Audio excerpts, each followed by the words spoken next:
Мен кей кезде ойлаймын енді жалпы біз қазақ халқы ұлылардың ұрпағымыз ғой. Мына соңғы кезде біз сөзге шорқақтау болып бара жатырмыз ба? Мына енді той қазақтың қазынасы дейді. Біз тойға, қуанышқа барғанда қазір тілек айтудан қалып бара жатырмыз, тек киім дайындаймыз. Өйткені тілек айтқызбайды, 20-30 адам шығарады, ішінен бір адам сөйлей салыңдар дейді, соған үйреніп қалғанбыз. Ол 20-ның ішінен сөйлейтін адам таппай тұрамыз. Сен айт, көке сен айт, маке сен айт, қой, мен тұрғандан ойты, өтші сен айт, сен байтын. Сол уақыт кетеді.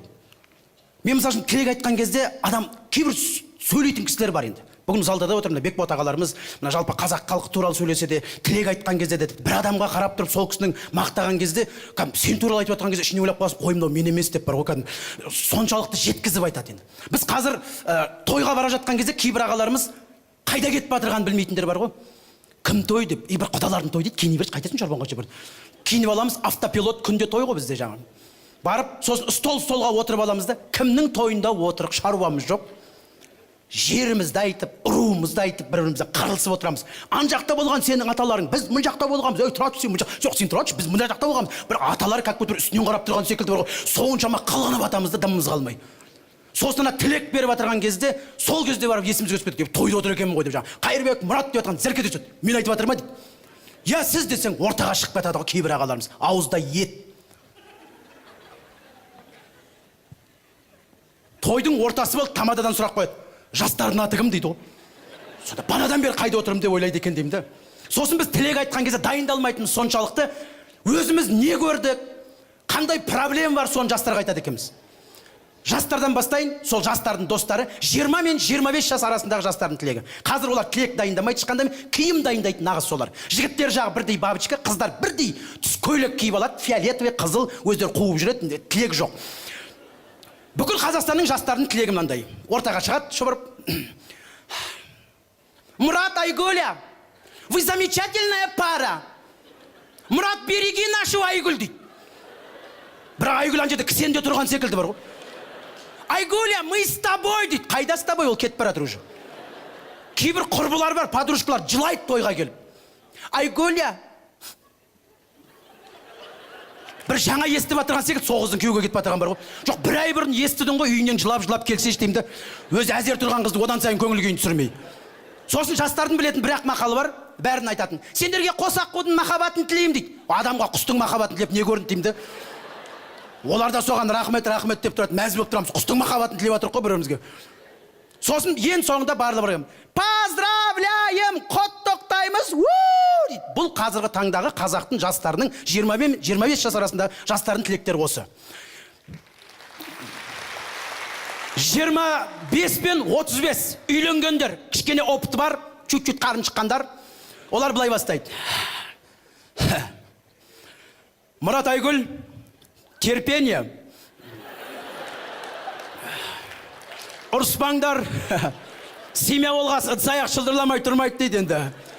Пластмассовый сатып алыңдар деп қуып тұратындар бар жаңа. Соны өзінде әйелімен ұрысып тұрады ғой, тұратшы айтасың ғой, не болды?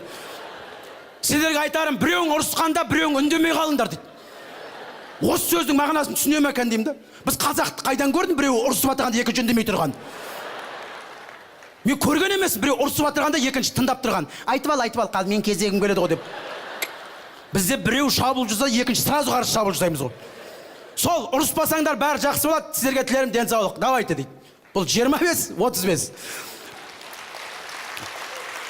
35 пен 45 жас арасындағы тілек мынандай болып келеді, көбіне ағаларымыз айтады.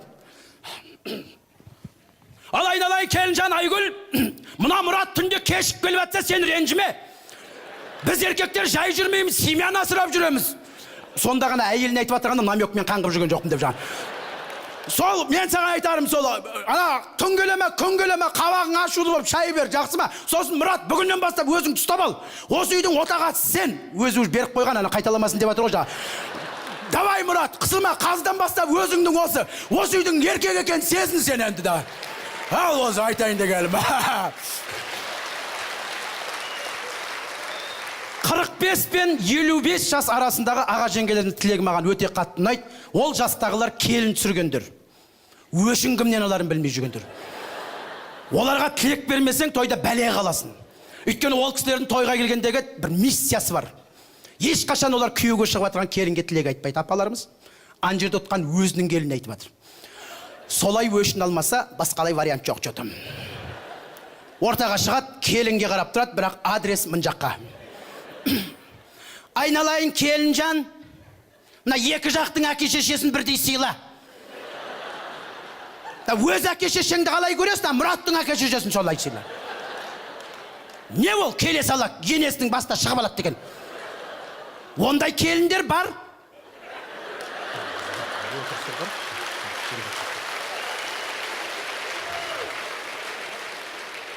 Қара су берсең де қабағыңды ашып берейін алайын. Сол айтайын деген. Микрофон тамадаға береді, әл сөйлеп бардады. Отырсың аш, құда құсап төрге шығып атты, адам жыртып барқам түгіді. Ан жерде келін бала ұрысып отыр. Айттым осы апындар барға жерге біз бармай қойшы, вечный мен айтады. Маған айтып отыр, кім айтып отыр, олар қырылысып отыр бірімен. Одан жоғары 55 пен 65 жас арасындағы аға жеңгелеріміз тілегі ұнайды. Ешкіммен қырылысып жүрген жоқ. Өздерімен өздері. Нағыз тойға келген кісілер солар. Ешкіммен соғысып жүрген жоқ. Олар келінді я жеңгендер, или конкретно жеңіп қалғандар уже бір.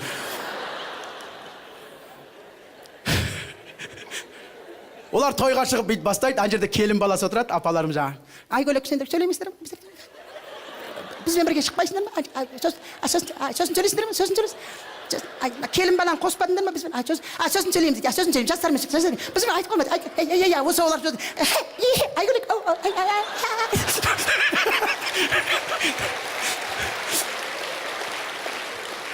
ан жерде келін отырады бейт, көк бөтжан. Айта берші, мама, айта берші болды. Бірінші байлық денсаулық дейді, уже айтатын сөз жоқ басқа енді. Сол жаста өз денсаулық кетеді ойын бамай.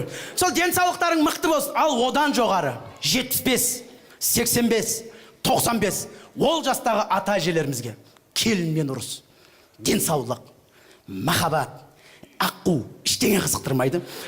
Оны біреу уже қайтып келмейтін біледі уже. Ол кісілердің өзінің бір тілегі бар, бөлек әлемде. Ортаға шығады.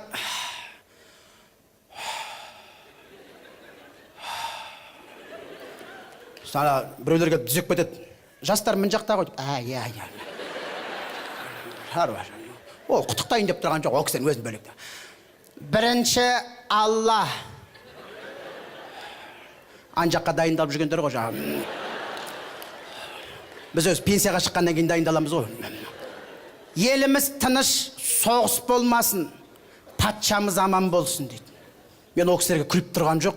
Ойлап отырсам, ең нағыз тілек сол кісілердік секілді. Бірінші Алла, еліміз тыныш, соғыс болмаса, патшамыз аман болса, татулық та, махаббат та, аққу да, денсаулық да барлығы болады секілді. Барар жерімізге әрқашан айтар тілегімізді дайындап тұрсақ, дұрыс па деп ойлаймын.